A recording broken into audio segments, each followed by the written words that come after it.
यो कि जैसे बिजली आकाश के एक छोर से कौंध कर आकाश के दूसरे छोर तक चमकती है, वैसे ही मनुष्य का पुत्र के भी अपने दिन में प्रकट होगा। परंतु पहले अवश्य है कि वह बहुत दुख उठाए और इस युग के लोग उसे तुच्छ ठहराए। जैसा नूह के दिनों में हुआ था, वैसा ही मनुष्य के पुत्र के दिनों में भी होगा। जिस दिन तक नूह जहाज पर न चढ़ा, उस दिन तक लोग खाते पीते थे और उनमें विवाह होते थे। तब जल प्रलय ने आकर उन सब को नष्ट कर दिया। और पढ़ना है सर? जी, आपने 30 तक पढ़ा? नहीं, 27 तक पढ़ा था। नहीं, 30 तक पढ़िएगा। और जैसा लूत के दिनों में हुआ था कि लोग खाते पीते, लेन देन करते, पेड़ लगाते और घर बनाते थे। परंतु जिस दिन लूत सदोम से निकला, उस दिन आग और गंधक आकाश से बरसी और सबको नष्ट कर दिया। मनुष्य के पुत्र के प्रकट होने के दिन भी ऐसा ही होगा। आमीन। बस जी। यस हेलो जी जी। बस जी, फिर थोड़ा सा रुकना चाहूंगा। जी। आपने इसके पहले बताया हमें कि बुलाहट और पश्चाताप के अनुसार यदि हम कर्म नहीं करते हैं तो हम आगे अगर नहीं करते हैं तो प्रतिफल जो है वो उसी क्या कह सकते हैं, उसी अनुपात से मिलेगा। अच्छा, ओके, तो मैं ये कहने की कोशिश कर रहा हूं, जैसे कि पौलुस भी साफ साफ शब्दों में कहते हैं कि अगर जानबूझकर हम पाप करते रहेंगे, जानबूझकर अगर हम पाप करते रहेंगे तो हमारे लिए कोई भी विकल्प नहीं बचता है। तो जो पश्चाताप किया है, इसका मतलब ये है पास्टर जी कि मैंने ये तय कर लिया है, मैंने मान लिया है कि मैं कुछ गलत कर रहा था और उसका मुझे अब खेद है और पवित्र आत्मा ने मुझे उस गलती को दिखाया है और उसे अब मैं नहीं दोहराऊंगा। लेकिन अगर मैं एक नया तरीका खोज लेता हूं पाप करने का, क्योंकि लोग जो है ना वो अलग अलग तरीके से पाप कर सकते हैं। देखिएगा, इस बात को समझने की कोशिश कीजिए पास्टर जी। मैंने आज इस तरह से पाप किया तो मैं क्या करता हूं, आज थोड़ा उसमें तब्दीली लाता हूं। मैंने इसका पश्चाताप कर लिया, मैं ये इस तरह से नहीं कर पाऊंगा तो मैं थोड़ा उसमें बदलाव ले आता हूं, मैं इस तरह से करूंगा। तो man can sin in many ways. वो नए नए तरीके खोज निकालता है।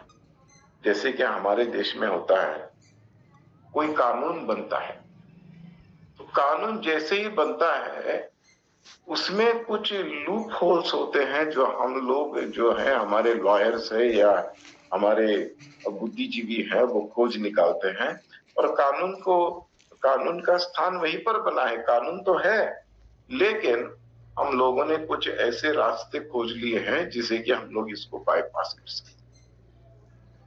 तो इसलिए पौलुस जो कहता है उसको थोड़ा पढ़ लेते हैं उसी की भाषा में, तो मेरे ख्याल से ज्यादा बेहतर रहेगा। एक मिनट।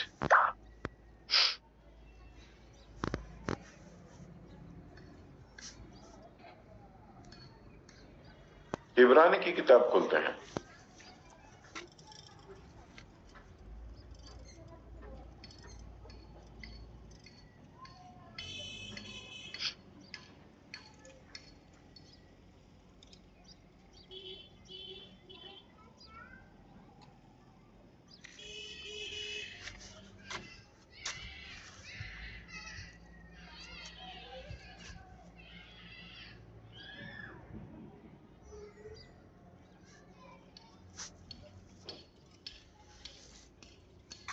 हालेलुया।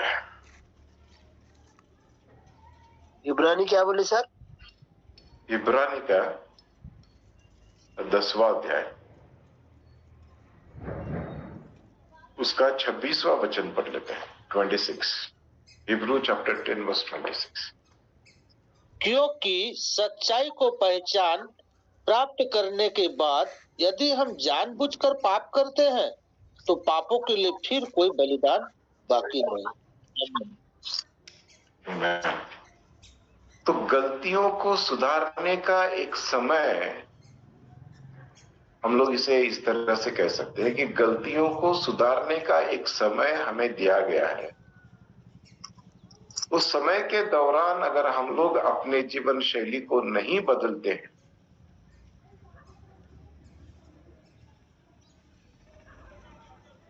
तो फिर उसके क्रोध का इंतजार जरूर कर सकते हैं। थोड़ा सा आगे बढ़ेंगे,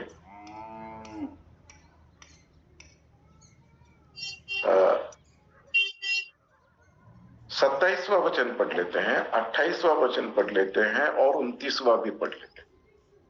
जी जी हाँ, दंड का एक भयानक बाढ़ जोहना और आग का ज्वलन बाकी है जो विरोधियों को भस्म कर देगा।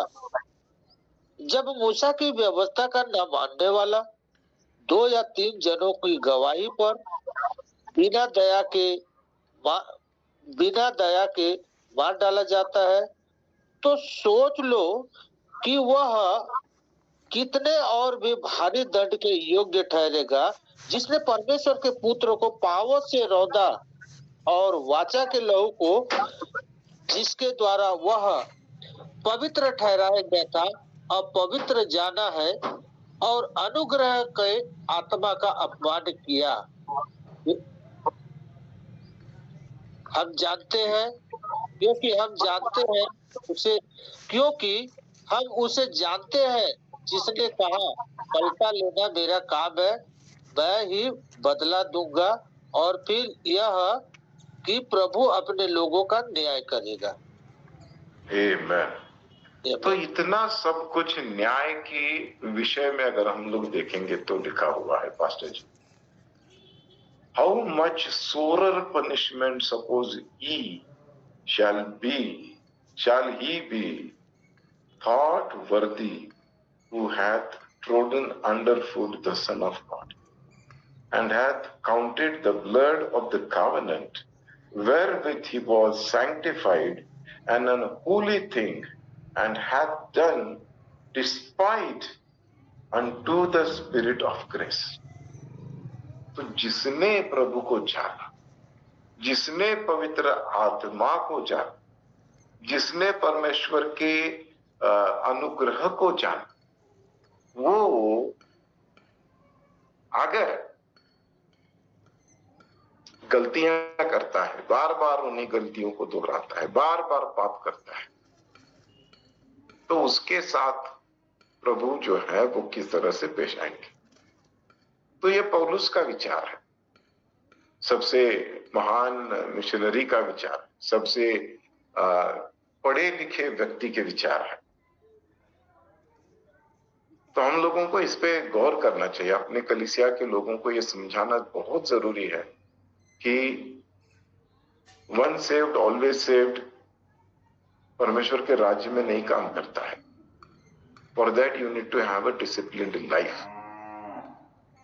इतना आसान नहीं है जितना आसान करके हमको लोग समझाने की कोशिश कर रहे हैं। एक्चुअली वो हमको मार्ग नहीं दिखा रहे, वो हमें अपने मार्ग से भटका रहे हैं। परमेश्वर का राज्य बहुत ही सीरियस मैटर है। कितना सीरियस है? परमेश्वर का राज्य प्रस्थापित करने के लिए परमेश्वर को अपने इकलौते पुत्र की बलि देनी पड़ी, उसके लहू को बहाना पड़ा।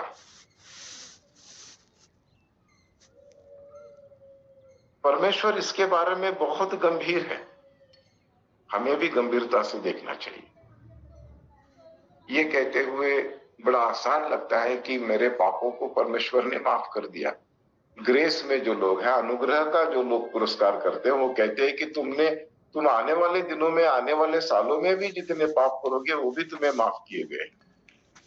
ऐसी बात नहीं है। जब भी यीशु मसीह ने किसी से कहा तो उन्होंने कहा कि मैं तुम्हारे पाप माफ करता हूं, लेकिन आगे चलकर ये मत करो। So we cannot have the same lifestyle, 0% change.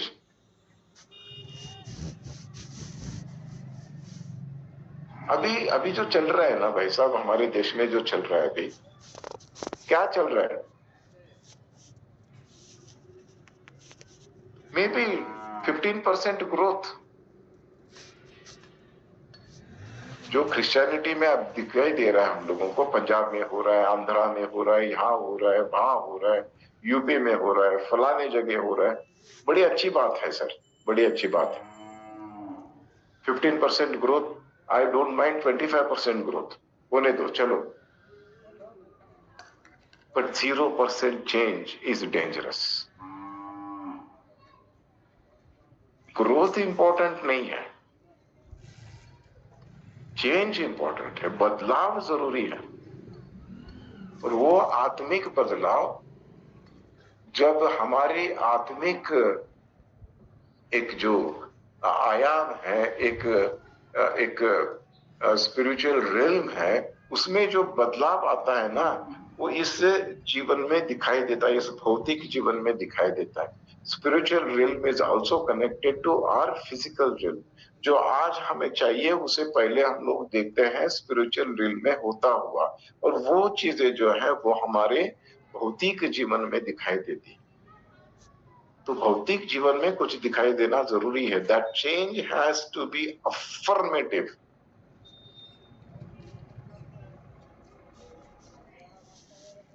ये कोई सिखा नहीं रहा है, ये कोई प्रीचिंग ही नहीं कर रहा है। लोग बस प्रीचिंग ये कर रहे हैं कि परमेश्वर तुम्हारा कर्जा माफ करेगा, तुम्हें चंगा करेगा, तुम्हें दौलत देगा, तुम्हें घर देगा, तुम्हें कार देगा, तुम्हें और कुछ देगा। परमेश्वर देगा, अगर आप काम करोगे तो जरूर मिलेगा। मैं ये नहीं कह रहा हूं कि हम लोगों के कष्टों का फल हमें नहीं मिलेगा। पुरानी वाचा में भी लिखा गया है कि God will bless the work of our hands. परमेश्वर हमारे हाथों के कामों में बरकत देगा। We will get richer, no doubt. अगर काम करते हैं, सही तरीके से काम कर रहे हैं, we will get richer in this world. लेकिन रिचर मतलब अमीर केवल हमें भौतिक रूप में नहीं होना है, हमें आत्मिक रूप में भी अमीर होते जाना है।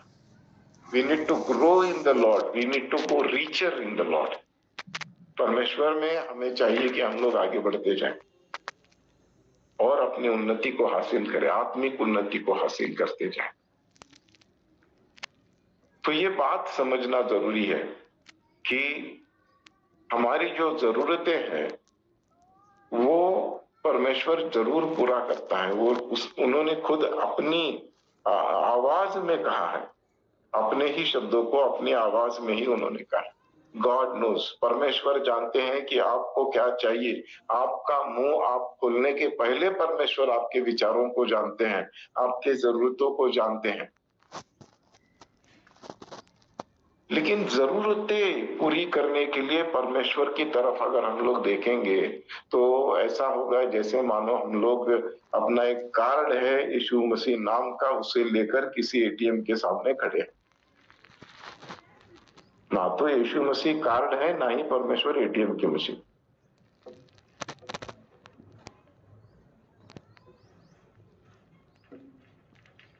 तो इस बात को समझना जरूरी है that we have been called, ecclesia, called out people. What is called out people? What is ecclesia? Ecclesia का मतलब है कि God has chosen me, God has chosen you, परमेश्वर ने हमको चुना है। और अगर हम लोग चुनिंदा लोग हैं तो हम में और इस दुनिया के लोगों में कुछ तो फर्क होगा, कुछ तो होना चाहिए। अदरवाइज हमारी आइडेंटिटी क्या है, हमारी पहचान क्या है? हम लोग अपनी पहचान को प्रस्थापित करने की कोशिश नहीं कर रहे, हम लोग हमारी पहचान में चलने की कोशिश कर रहे हैं। We are not trying to prove anything to this world. We are trying to walk in the footsteps of Jesus. उसकी कदमों पर चलने की कोशिश हम लोग करेंगे। That will perfect us one day, because he is the author and finisher of our faith. क्योंकि वो है हमारे विश्वास की शुरुआत भी उसने की है, अंतिम पड़ाव पर भी वो हमें लेकर आएगा। ही इज द ऑथर, वो हमारा लेखक है। हमारे विश्वास की शुरुआत वहां से होती है, but we should always walk in it. तो ये थोड़ा सा चैलेंजिंग है, हर एक मसीह के लिए चैलेंजिंग है, क्योंकि हमको जो सिखाया गया, जो बताया गया, इतना इसी करके बताया गया है कि हमें कुछ करने की जरूरत ही नहीं है। भैया यीशु नाम का एटीएम का कार्ड है, यहोवा नाम का एटीएम है, बैंक है, उसके सामने खड़े हो जाओ, जब चाहे कार्ड घुसाओ, पैसा निकालो। नो, परमेश्वर का राज्य ऐसा नहीं है।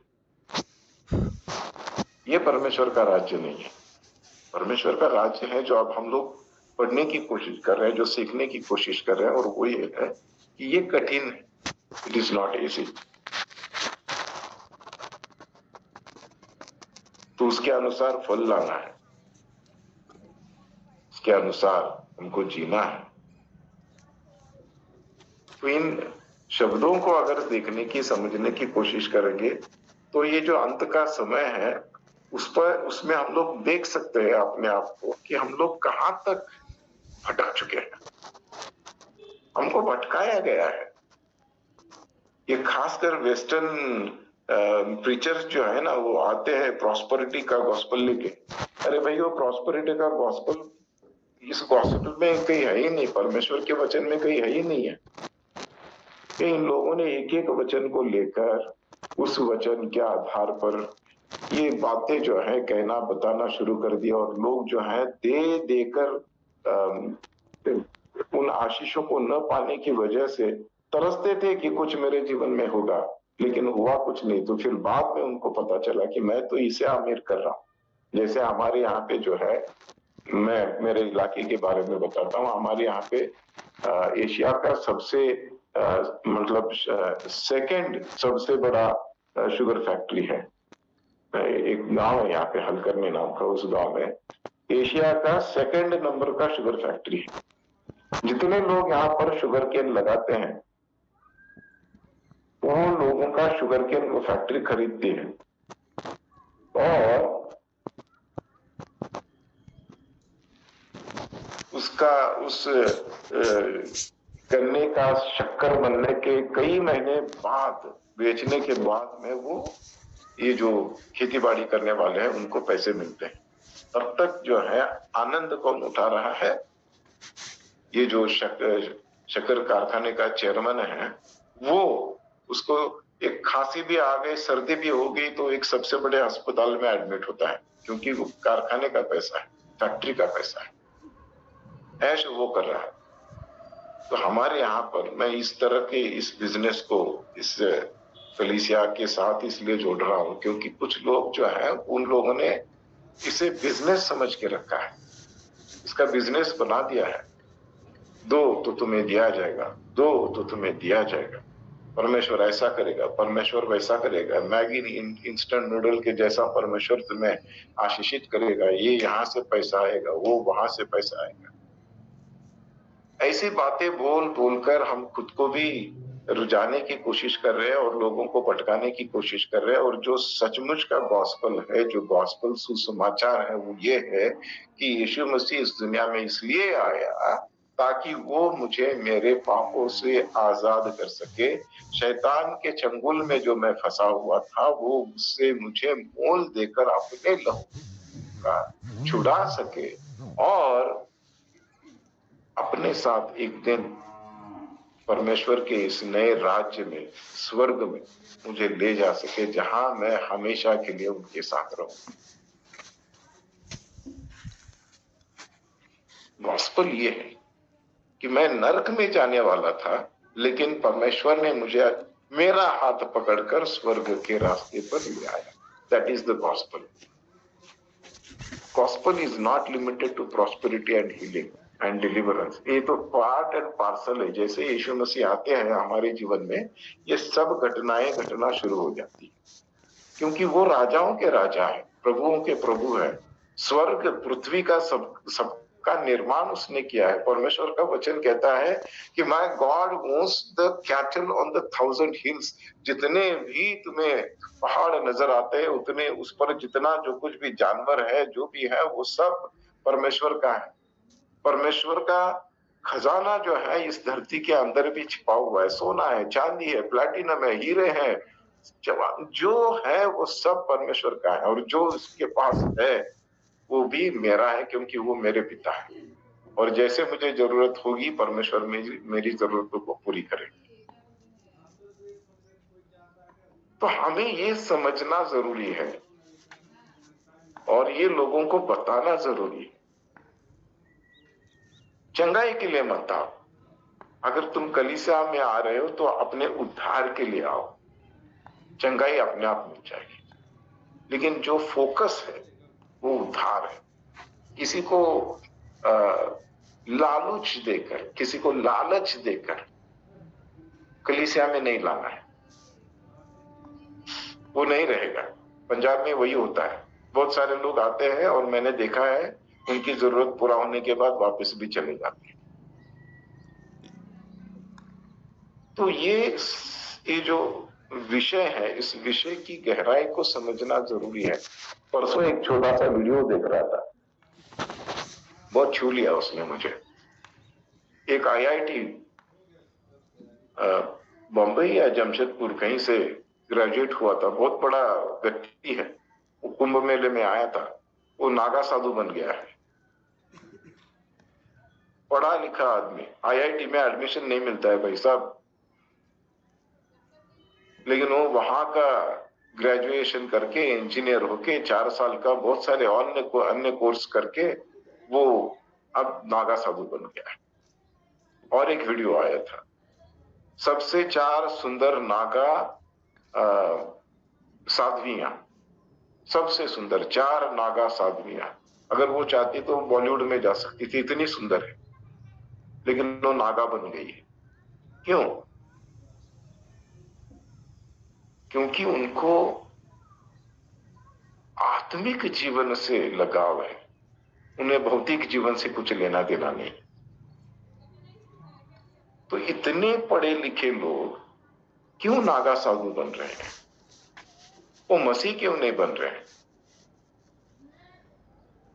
अगर इतना पढ़ा लिखा है, इतना ज्ञान है उसे, तो क्या उसे यीशु मसीह में कुछ दिखाई नहीं दिया? लेकिन हम लोगों ने इस गॉस्पेल को इतना तोड़ मरोड़ के, इतनी गलत रीति से लोगों के सामने लाने की कोशिश की है कि कोई बुद्धिजीवी इसके बारे में विचार भी नहीं करता है, सोचता भी नहीं है। वो तो कहते हैं कि ये तो they are all rice Christians, उनको कुछ मिलता है इसलिए मसीह बन जाते। तो ये जो बातें हुई है वो इस कारण हुई है क्योंकि हमें बहुत कुछ गलत रीति से सिखाया गया है। We have been fed the wrong food. इसलिए हमारी आत्मिक उन्नति जो है या आत्मिक ग्रोथ जो है वो ठीक तरह से नहीं हुई है। That is the big problem today in the church all over. बहुत कम कलीसिया ऐसी है जहाँ पे आपको सचमुच अच्छा खाना मिलता है, आत्मिक भोजन जो है, अच्छा आत्मिक भोजन मिलने वाली बहुत कम कलीसिया है। कलीसिया ऐसी बन गई है जो तुम्हें अच्छा लगता है वही समझाने की कोशिश करेंगे, बताने की कोशिश करेंगे कि तुम्हारा भला होगा, तुम्हारा अच्छा होगा, परमेश्वर तुम्हारी हर जरूरत को पूरा करेगा, फलाना ढिंकाना, वो तो सब ठीक है। उद्धार के बारे में कोई बात नहीं करता है, जजमेंट के बारे में कोई बात नहीं करता है, यीशु मसीह के लोगों के बारे में कोई बात नहीं करता है। उनको तो बस ये बताना है आप कि अगर आप हमारे कलीसिया में आते हो तो तुम अच्छे शब्दों को सुनोगे, एनकरेजमेंट पाओगे और खुश होकर यहाँ से चले जाओ। लेकिन वो खुशी जो है कितने पलों तक आपके साथ रहती है। पिछले संडे को जो संदेश सुना था वो अगले संडे याद नहीं रहता है। इतना खोखला होता है। एनीवेज, मैं ये आपको समझाने की कोशिश कर रहा हूं कि हम लोगों को चाहिए कि ऐसे जीवन को अपनाने के लिए अपने जो भी विश्वास या अपने साथ जुड़े हैं उनको इस तरह से एनकरेज करें कि वो सही मार्ग पर चले, सही तरीके के जीवन को अपनाए। एक मसीही जीवन को अपनाने का मतलब यह है कि मैंने इस दुनिया के सारी चीजों को छोड़ दिया है। मैं अपने लाभ की नहीं सोचता हूं, मैं केवल अपने बारे में नहीं सोचता हूं, मैं केवल अपने परिवार के बारे में नहीं सोचता हूं, मैं मेरे पड़ोसी के बारे में सोचता हूं, मैं इस मेरे भाई और बहनों के बारे में सोचता हूं।